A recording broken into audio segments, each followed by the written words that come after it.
This is Marco Reus. This is Shinji Kagawa. This is Nuri Shahin. Hello, this is Jadon Sancho.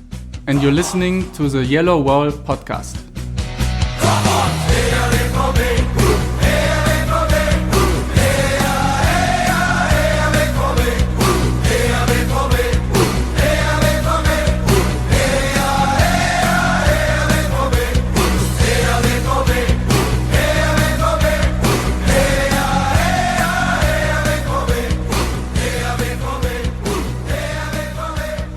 Hello and welcome to episode 331 of the Yellowwallpod. I'm your host Stefan Butzko, and today we will talk about Borussia Dortmund's 2-0 win against RB Leipzig and the signing of Thomas Meunier and everything else we can squeeze into about 30 minutes. And for all that and more joins me Lars Pollmann. Hello Lars, how are you doing? Since it's only 30 minutes, I'm just doing fine, Stefan. All right, I'm doing okay as well. I'm very happy to announce that this episode is sponsored by @BVB Indy on Twitter, and he is sending his regards to all Borussia Dortmund fans from Indianapolis. He also wanted to ask how much it would cost for me to basically demand Michy Batshuayi to be re-signed, no. Anyway, if you also want to sponsor an episode, go to patreon.com/theyellowwall for more information. And without any further ado, Lars, it is time to talk about that 2-0 win on last Saturday. And since I've had a lot of connectivity issues this week and could not record before today, which is Friday, I've almost forgotten this game, but I've heard and read and vaguely remember that Dortmund played pretty well and overall, I would say, did better in both games in the head-to-head comparison, which is not unimportant against the third-place team. So, Lars, your initial reaction 5 days or 6 days after the game? Yeah, I would agree with what you just said. Overall, a very good performance, a very mature performance, I thought.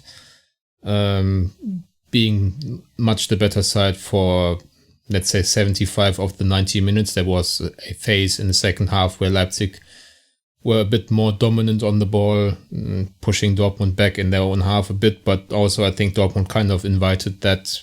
It wasn't really pressure. I mean, it's not like Leipzig created too many actual scoring opportunities. I think there were a couple where Roman Bürki did well to dispel any danger, but overall, I don't think I ever felt like Dortmund's lead was truly in danger over the 90 minutes or whenever they got ahead thanks to Erling Haaland. And obviously, if you look, especially in the first half, there were quite a few chances to make the scoreline more comfortable, which obviously didn't really work out in the first meeting against Leipzig. So it was nice to see them hold on to the lead and also weather the very mild storm that Leipzig were able to produce. So I think, as I said, a mature performance led by a fantastic individual performance of Mats Hummels. I think this was one of his best games ever, maybe in a Dortmund shirt, which is obviously saying a lot because he's been around for quite some time. But the way he led the defense and also how he was involved in most attacking moves, especially that gorgeous team move for the first goal, where he dribbled out of a tight spot and released, who was it? Was it Brandt and then Hazard, Brandt and Haaland? I think that was the sequence. So you forgot one very important detail, but more on that later, I guess. No, now I'm curious. Well, the delicious first and only touch in that sequence that was Gio Reyna. Oh yeah, right. Yeah. Oh my God. This is basically an American podcast in a way, so that's going to go over well.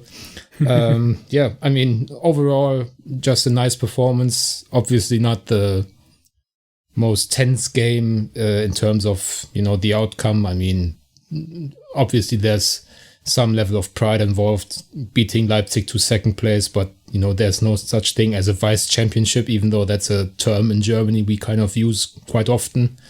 And obviously there's also some money involved in finishing second over third, but it wasn't, a must-win game by any stretch of the imagination. And there there would have been some understanding from my side anyway if after a long season and obviously this crazy lockdown or post-lockdown period, if the team had slacked off a little bit, as we saw in a few games before. So for them to come back against a strong opponent as Leipzig, even though they arguably have run out of steam in the second half of the season, that was still a nice sign of the innate competitive edge this team has, which is something that is being questioned by some people basically throughout every other season at Dortmund these days.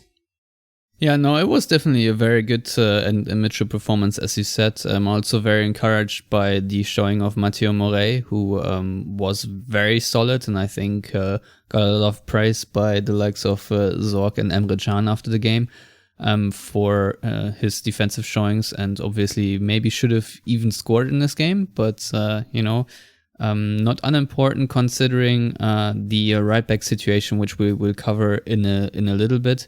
And otherwise, I thought Julian Brandt bounced back a little bit, and it was encouraging to see that he did not have back passes to Timo Werner this time.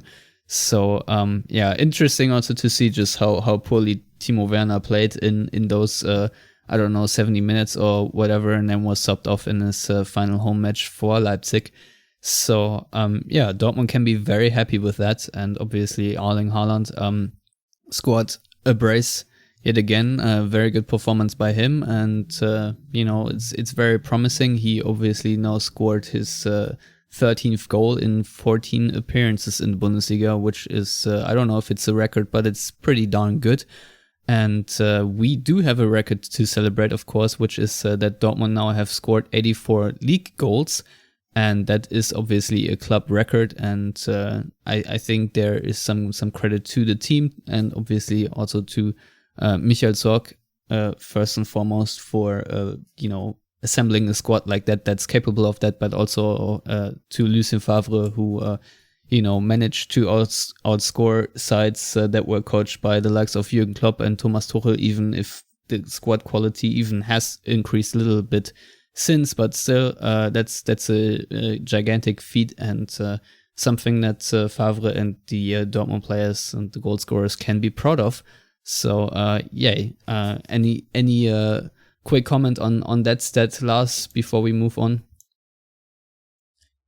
Mostly what a goal it was to break the record, actually. I mean, it would have been nice either way, but to break it with a fantastic team move that I incorrectly described earlier, obviously the right kind of goal scorer as well. That's certainly an achievement in itself. Obviously, kind of pales a little bit in comparison with Bayern, as so many things in the Bundesliga do, because obviously Bayern, I don't even know, do they still have a realistic shot at scoring 100 goals this season? They were on track at least a few games ago. I'm not quite sure now, because obviously Bayern basically out of the Bundesliga's reach in most departments. They need still 4 goals against Wolfsburg, so that's not easy, because Wolfsburg have been defensively solid this season, but it's also not impossible for them if they really set their mind to it. I don't know if that's something that they're trying to achieve. Yeah, I don't know either. I mean, I think it would have been different if Lewandowski had a realistic shot at 40 goals, which is obviously this hugely symbolic magic mark that Gerd Müller scored in the 70s. Lewandowski is on 33, if I'm not mistaken, so I don't think he's going to put 7 past Wolfsburg, but obviously he once scored 5 past them in 9 minutes, was it? So who's to say? But I mean, coming back to Dortmund, as I said, what a nice goal to celebrate a pretty remarkable achievement with. What Michael Zorc said at the press conference pre-Hoffenheim is something that actually stuck with me a little bit, and he just pointed out that in the second half of the season in the Bundesliga, Dortmund made up a lot of points in comparison to other teams, obviously not Bayern, but Dortmund made up 30 points on Schalke, 13 on Leipzig, 12 on Gladbach, and 7 on Leverkusen, which shows how good Dortmund's second half of the season was, and right now they're sitting on 69 points, and obviously with another 3, they can reach the 70-point threshold yet again, which obviously is a good scoring record. But the problem for Dortmund really is that if Bayern score 82 points if they win the next game. That's 1 point more than Dortmund's best ever season, which was in 2011-2012 under Jürgen Klopp, the 81-point season. And, it's going to be very hard to replicate that, especially since back then it was an absolute Bundesliga record. 81 points was never reached before. So for Dortmund to play on that level, it's obviously not impossible, but it's very difficult. But we've all visited the good old Tabellenrechner in recent times, obviously. And if you do the math in your head or via that tool, you will see, had Dortmund won both head-to-head games against Bayern Munich, obviously gigantic if, but if they had, they'd still be 1 point ahead of Bayern Munich. So there are many ways to look at this scoreline, but it goes to show that next season it will be absolutely crucial for Dortmund to at least take 3 points off Bayern and better yet hold them to a draw in the other game or something like that to have a realistic shot at least at the title. Otherwise, if you lose both games, it's pretty much looking like the 10-point gap it is. So anyway, Lars, since you screwed up, you can once again repent and describe the first touch or whatever that action was by Gio Reyna before we, I think, move on to other news.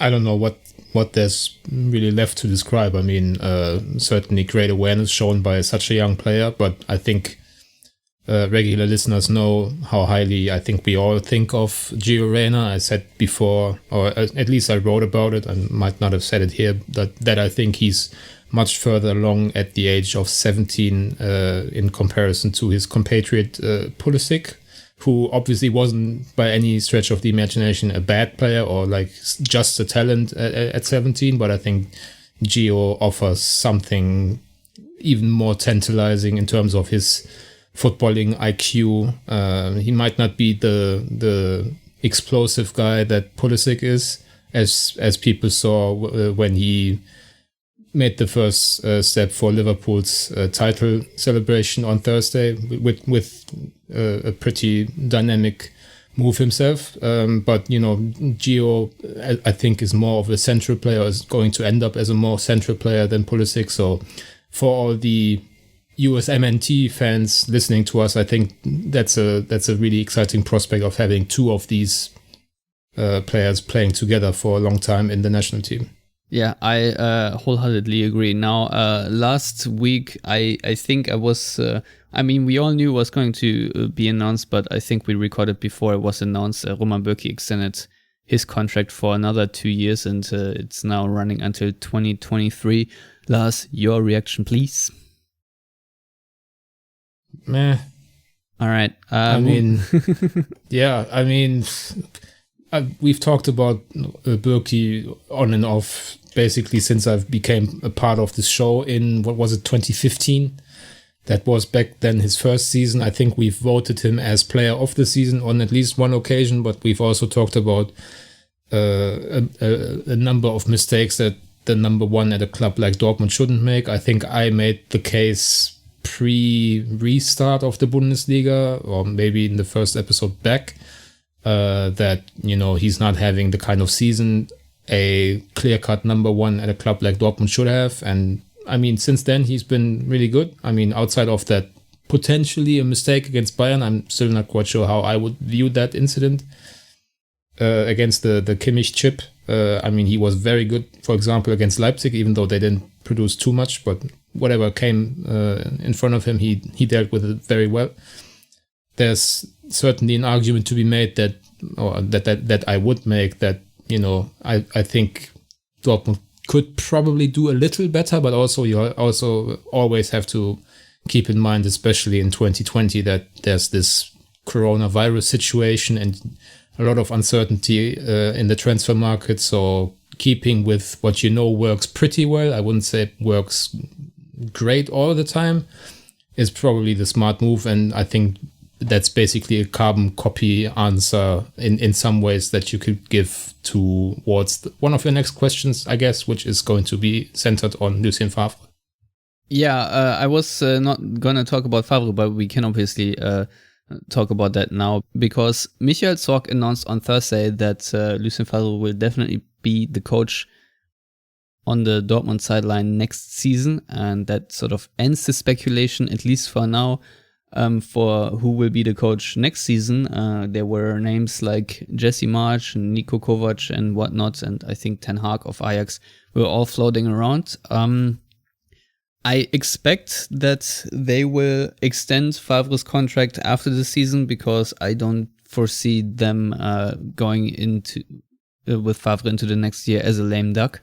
But stranger things have happened. What are you making of this move by Dortmund? I personally think it's a very solid one, and I actually would have given Favre another season as well. So how do you feel about this?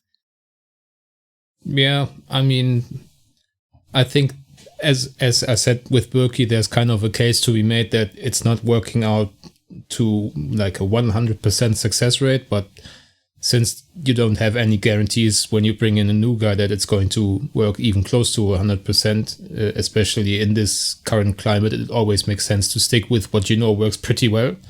And I mean, Favre is definitely working pretty well with Dortmund. They are once again vice champions. As I said before, that's not really a thing, but I mean, best of the rest.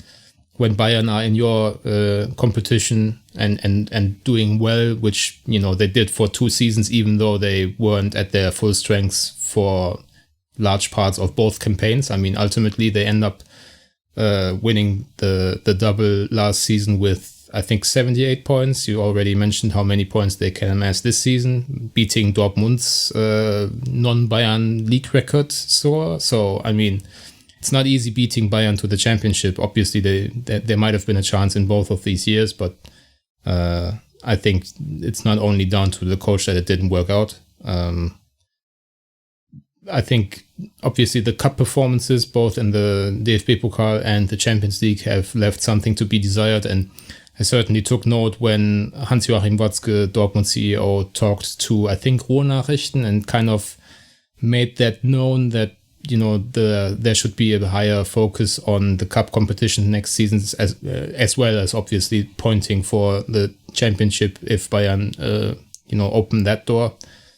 But, you know, I think a lack of alternatives plus pretty solid, if not very good performance by Favre in the second half of the season, and also him having pretty much the full support of the team as far as we know, makes this a solid move, as you said. But I definitely would be hesitant to give him another contract extension, even though obviously I agree with the idea that Dortmund typically don't like doing lame duck seasons. I think the only real situation I can think of with a Dortmund lame duck head coach was Peter Stöger, and he was obviously more of a caretaker anyway. Yeah, but obviously that was the biggest success Dortmund ever had. So, Peter Stöger was just the swaggiest coach Dortmund ever had. No, but in all honesty, it's a bit weird to me that Dortmund have not supported Favre as vocally as they could have. I think there are a couple of sentiments of other outlets that go in a similar direction. I feel like Dortmund could have backed him a little bit better. But obviously, on the same time, I will make this prediction. If he does not win a title next season, he will be gone. So, I think the reports are still that Julian Nagelsmann is still their number one favorite candidate or whatever. But I don't know. I just wanted to quickly talk about it because there was speculation, and now it's at least for the next season it's killed. Something else that happened, which I think is very important for Dortmund, is that Michael Zorc added another year to his contract, and now has a contract running till 2022. As you said, with the coronavirus going around and a lot of uncertainty, having a powerhouse as a sporting director of so many years of experience, literally decades, it's very important. Obviously, handing over the reins to, I don't know who it's going to be, I guess Sebastian Kehl or someone in these uncertain times, obviously not ideal. So I appreciate it very much that Michael Zorc added another year to that. Lars, how do you see that? Yeah, I mean, first of all, I was quite surprised. I think pretty much everyone who knows a little bit about Dortmund kind of expected him to no longer be in the forefront of like the sporting department starting in 21.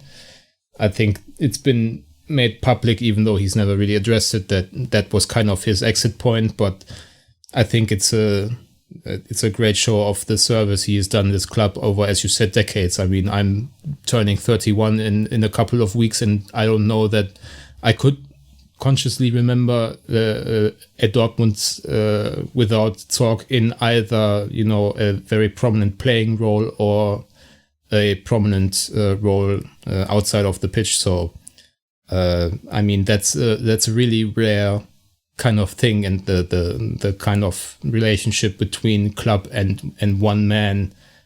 I don't know that there's another example of that in Germany, at least. I don't really think of anyone. So him staying around, as I said, a great show of the service he's doing to the club, but also I think, as you said, very important given the uncertainty in Corona times. And also, I don't think they would have been,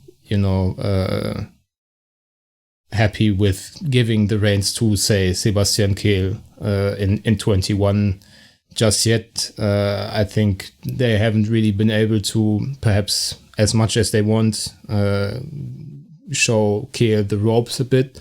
I think he was brought on in part to learn of Zorc, but for some reasons that doesn't seem to have materialized so far. So maybe that's something they have to make more of a point of going forward, if Kehl is indeed the heir apparent, if you like. And also, I think, just to mention relatively quickly, the contract extension brings Zorc until the end of the season in 22.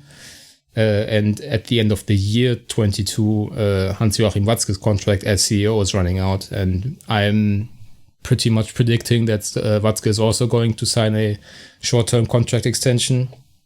I think that idea has also been floated by some members of the media, just because I think they made a point of Zorc and Watzke not ending their contracts at the same time, basically, or 6 months apart.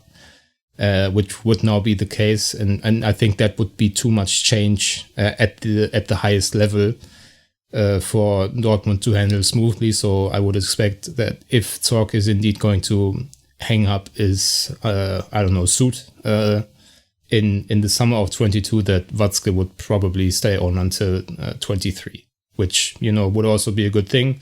I know that a lot of people who don't really understand what a CEO's role is kind of think of Watzke as this money greedy, not thinking about sporting success enough kind of thing, which is something that you can see on Twitter all the time. But I think you would do really, or it's a really hard job thinking of someone who could take over all the roles that Watzke is basically playing for Dortmund. Yeah, I'm not going to lie to you, Lars. I feel a little bit of anxiety thinking of both Watzke and Zorc leaving, because they have been at the helm of Dortmund for so many years now and are basically the architects of Dortmund's long-term success. And, I was just thinking the other day, gosh, if you think back to 2006 or 7 and how big Hamburg and Bremen were, for Dortmund, and where these clubs are now respectively, and where Dortmund is, and that it's basically Dortmund solidifying the second position in German football, and in the long term hopefully will always have the chance to win a championship here and there.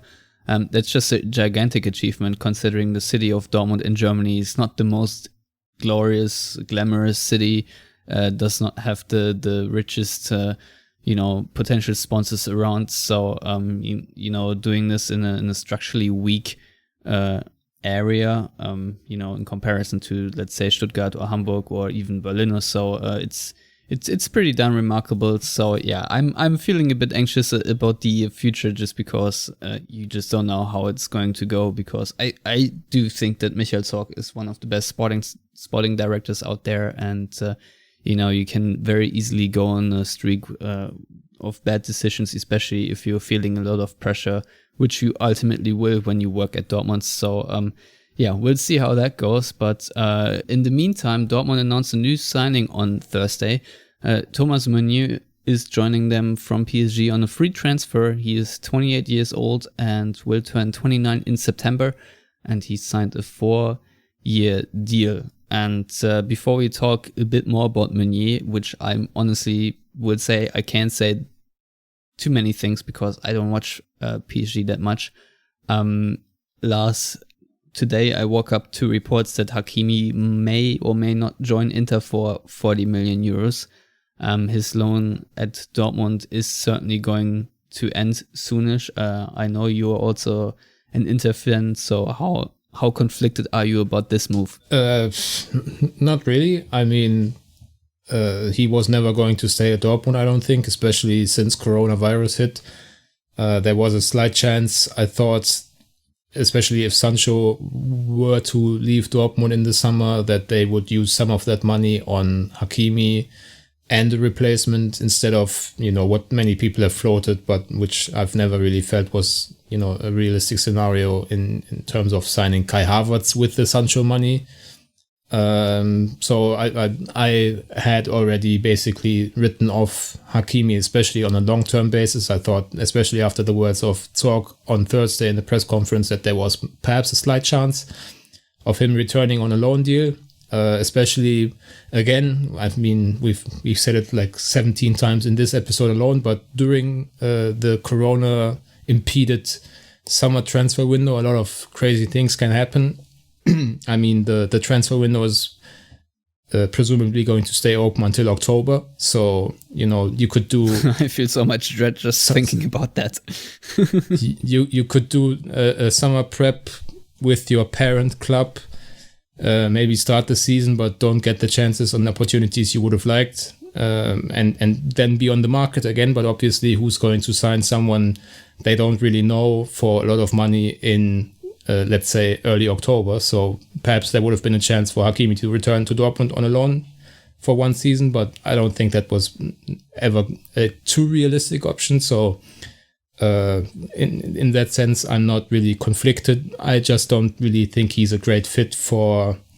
Maybe he's a good fit for Inter perspective per se, but I don't really see him gelling too well with Antonio Conte, who is very demanding of all his players and especially his wingbacks. And I think he's going to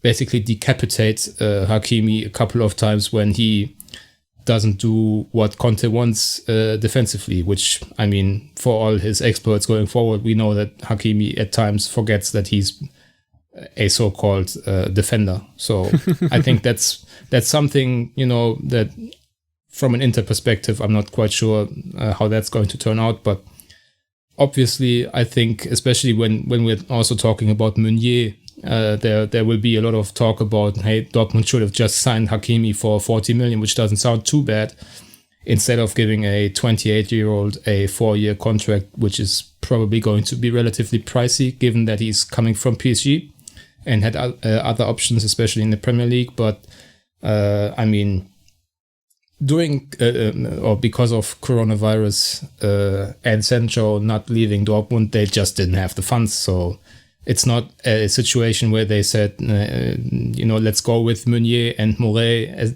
instead of Hakimi. It was a case of, we can't afford Hakimi, so let's try to keep him on a loan. But if that doesn't work out, we need a plan B. And I think you could do a lot worse than a very experienced option in Meunier, who may not be, the most exciting player in the world. But, you still have Matteo Moret, who can hopefully develop into something of a more like-to-like Hakimi replacement, and always have Meunier as an experienced fallback option, if you like. Yeah, I mean, Hakimi will leave obviously a hole in the Dortmund team this season. In all competitions, he has played the most games with 44, obviously the most minutes. He's the 4th best scorer with 9 goals. He has the 4th most assists with 10. His goals plus assist average per 90 is 0.48. If you compare that to Guerrero, who is on 0.34, it's pretty good. He has the 4th most shots, the 3rd most shots on target, the most touches, and also the most touches in the middle third and 2nd most in the final third. I think Jadon Sancho is leading in that department. He has the most completed passes, 4th in key passes, 4th in passes into the final third, where he's actually behind Guerrero. He is leading the team in progressive passes, and 32% of all his passes are progressive passes. He has obviously, as the fastest fullback or wingback on the team, he has the most carries, and he has carried the ball in the total of 13 kilometers, and 8.3 kilometers of that were progressive carries, and in percentage, that's 64% of distance carried is progressive, which is really impressive. He has 83 completed dribbles and 90 players passed, which is the 2nd most of all Dortmund players. He has also the 2nd most tackles and 2nd most tackles won in all competitions. He has got the most tackles in the defensive third, which I did not anticipate, to be honest, but here we are. Also, 2nd most dribble pass by an opponent. So apparently, statistically, it's only easier to pass Julian Brandt via a dribble, but he's also leading the team in successful pressures, and he has the 2nd most blocks and most fouls drawn. So if you rattle through the statistics of Hakimi this season, there are a lot of flashy and impressive stats, obviously. Meunier, obviously, his attacking output isn't as glorious. His goals plus assists per 90 minutes is at 0.13. So I think right now in 27 games or appearances and 24 starts, he has 1 goal and 2 assists in all competitions to his name. So I mean, he's a good player. Don't get me wrong, but I don't think he is as good as Hakimi. Lars, if you would compare the two, where do you see Meunier doing maybe a little bit better than Hakimi? I mean, I would start by basically saying that you are talking about almost 2 different positions. I mean, obviously, Dortmund think Meunier can offer something in attack, but with Hakimi, you are basically playing an attacking winger in a more defensive position, because he also has the athleticism to help out defensively whenever he feels like it, which obviously wasn't always the case, but it's also not like, he was a total liability all the time, which is something I think people struggle to contend with, especially online. I think there's been a lot of almost gleeful chatter about Hakimi leaving, which, is a bit strange. I mean, there's always the difference between banter and actual opinions, but I mean, this is sort of what prompted me to just go through the stats and see how good he actually is, and to just pretend that he can't defend or whatever. Actually, he's a very valuable player to Dortmund, and it's going to be a big loss, especially considering this is his 2nd full professional season, and he's only 21 years old. So, people on Twitter, you can talk yourself into not liking Hakimi or whatever, but he has been very valuable for Dortmund. So, continue. Sorry. Yeah. So, having said that, I think Meunier is definitely the more solid, natural defender, even though he came up more as a striker back in his semi-professional, I guess, days in Belgium, but he was quickly turned into a fullback, and he's the starting fullback for arguably one of the best nations in the world right now for Belgium, has been for a couple of tournaments as well. There's also something to be said for him having played, I think, 4 years at PSG under pretty good coaches, as we know. So obviously he brings a different athletic profile than Hakimi, who is obviously lightning quick, but Meunier is quite tall, pretty good in the air as far as I can remember, which has prompted some people to think that he might go the Piszczek route of playing right-sided centre half, which I don't see at all. I don't think he has ever played that. So yeah, I think what Meunier does for Dortmund is, as I said, cover in case Mouré can't, be a full-time player, which is obviously something that we have to assume is the case because he basically went through a redshirt season in his first year at Dortmund. And also, I think he opens up the possibility of going back to a back four more often. I think the defensive issues that Hakimi presented kind of prevented Favre from going with that more regularly. Obviously, they've been very comfortable in a back three, but it's always better to have options.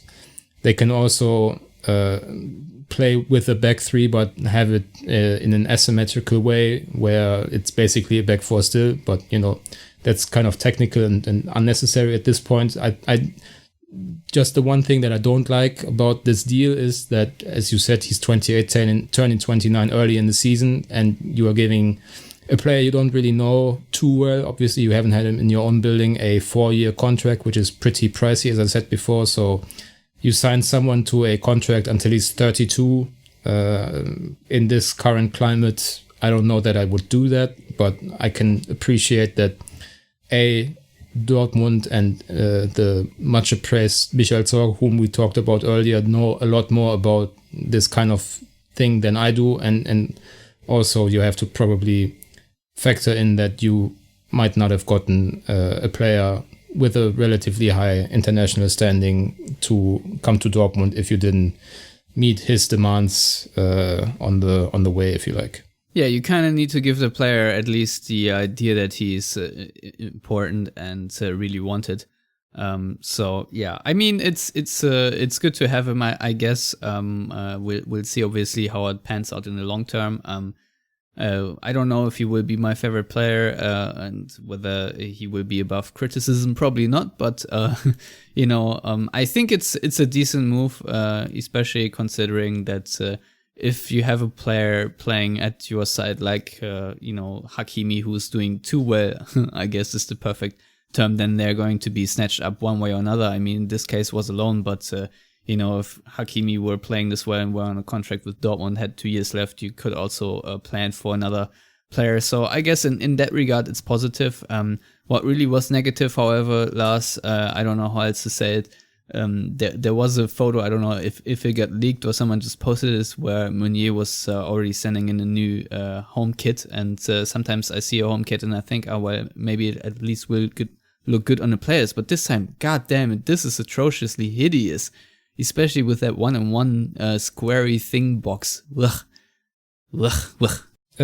I will echo those for the sponsor logo. The actual kit design, I don't mind. I think I said this a couple of times already. If this was, a relatively obscure, for European eyes anyway, Mexican club, a lot of people would go apeshit over the crazy comic style, whatever, Electabuzz, Pokemon jersey design, but obviously it's Dortmund, so everything's bad about the jersey until, people get to see it a couple of times on Marco Reus or other favorites of theirs, and suddenly it's selling well as always. But certainly the square box sponsorship doesn't work with it, and it certainly looks like Puma weren't expecting a sponsorship change, because it would look so much better with the horizontal Evonik or something horizontal from 1-on-1 perhaps. But this square thing in the middle with so much wasted space, that's a no from the style icons on the Yellowwallpod. Yeah, absolutely. I think it would have been fine, as you said, if it were for that square thingy. So this extra yellow space in between, it just looks kind of weird. So anyway, since we need to wrap up soon, lastly, of course, Hoffenheim, that will be the final game of Mario Götze, who won't play, for example, because I think his baby got delivered a bit too early, and they had been with his wife in the NICU or whatever you want to call it. At least he's been at the hospital many times, so that's why he didn't feature in the last couple of games. So farewell to Mario Götze, and farewell, I guess, to Achraf Hakimi. Anyone else I've I've overseen. Michael Zorg said that there's no reason to give a farewell to Schmelzer since he has another contract. Not that these are too important right now because there are no fans in the stadium, but a quick comment from you before I read two more stats and then we're out. I mean, they said they wouldn't give a farewell to Hakimi because they wanted to keep him on another loan deal, which is basically what they said. I mean, they only said the first part on Thursday, but the second part very much in the subtext. I don't know if that's changed now. I don't know if it really makes a difference. I mean, as you said, no fans involved. Certainly no glory subs, in the 89th minute, which have been the case in other years and would be certainly for Götze, I think, even though I'm not too sure how the hardcore fans on the Yellow Wall would even react in that case. I mean, probably with kind of a non-reaction, really. So, yeah, I mean, we've talked enough over the last few years about his return not really working out too well. I think history is written by the victors, obviously. So him leaving after a season in relative obscurity without a lot of playing time, especially in the second half of the season, will kind of make it out like he was a complete failure in his return to Dortmund. But I just want to remind people that there were spells, especially under Favre last season, second half of the season, he was clearly Dortmund's best player over, a stretch of at least 10 to 15 games or whatever. There were stretches of the old Mario Götze brilliance, and I just really hope that he goes somewhere where he can be happy with his family, which is obviously now the most important thing for him anyway, and also where he, as a player, can just shine in the way, I think he's still capable of, but clearly it wasn't going to happen at Dortmund anymore. Yeah, Lucien Favre made a point at the press conference just to say that Mario Götze is one of the most intelligent footballers he's ever coached. And obviously, I'm personally a little bit sad to see him leave that way because he was always one of my favorite players. So, sad that it didn't work out. But, we expected that for a very long time. Now, Lars, I guess a lot of Dortmund fans are itching to beat Hoffenheim because apparently among all the teams that Dortmund have faced at least 20 times in the Bundesliga, they only have a lower win percentage against Bayern, which is 25%, than they do versus Hoffenheim, which is at 35%. And I think the same percentage is also against Schalke. So sort of Hoffenheim have been a bogey team, and Dortmund have a 4-game winless streak against Hoffenheim, which is the longest streak in the Bundesliga going on currently. And so I guess Dortmund have something to play for to please their fans. That's all I would discern from this game, other than, last home match of the season, you want to breach that 70-point barrier. But yeah, I don't know what else to make of this game. I mean, Hoffenheim still have to play for 6th place if they want, because Wolfsburg play against Bayern. So if Hoffenheim get a point or so, they might get that place. But I don't care about them. So I guess that's the first time maybe I see or hear of Jakob Brun Larsen in a very long time. But otherwise, I just hope Dortmund have another good game, maybe a blowout win, have some fun, and then we can all go into the very deserved summer break. Yeah, and I'm just going to say I would advise people who have the chance to watch a simulcast of Bundesliga games to perhaps think of not watching 90 minutes of Dortmund versus Hoffenheim when there's a tasty scrap against relegation with one huge club in Bremen and another big club in Düsseldorf, and also I think the duel between Gladbach and Leverkusen for the final Champions League spot. I think that might be a more worthwhile way to spend 90 minutes, unless, of course, we are a Dortmund podcast. You want to get those final 90 minutes in, but I'm actually not quite sure what I'm going to do. Work-wise, might make sense to watch the simulcast for me, so that might be where I'm going, at least for like the final 20 minutes or so, because there's always some drama on the final match day, and I'm sure that's going to be the case as well here. Yeah, I'm definitely going to second screen the simulcast somewhere if I can find a a working stream, because obviously I don't have a subscription to Sky, and I don't think that Fox Sports offer it in any way. And I also don't have any access to the Fox Soccer Match Pass, because why would I? It's terrible, and most games are here on TV in the United States anyway, either on FS1 or FS2. So yeah, without any further ado, Lars, I think it's time for predictions, and then wrap up this 46-minute show, which is 50 minutes longer than we had anticipated. So please go ahead, and what's your final prediction of this season? How could I end the season with anything other than the housewife tip of a 2-1 home win for Dortmund? Yeah, I'm going for 3-0 for Dortmund. And yeah, that's it from us for now. Lars, please tell our listeners where to find you on Twitter. Find me at Lars Pollmann. You can find me at Steffen Butzko on Twitter. You can find all of us at Yellowwallpod on Twitter and Facebook. And if you want to subscribe to the podcast in all the various means, please go to YouTube, Stitcher, SoundCloud, and Spotify or Amazon or all the other various means. Just find your favorite podcatcher and subscribe to our YouTube channel. That would be awesome. And if you want to read our written content, then go to theyellowwall.net, where you also find the ways to subscribe to our Patreon and all that. So as always, everyone out there, thank you for listening, and until next week, good.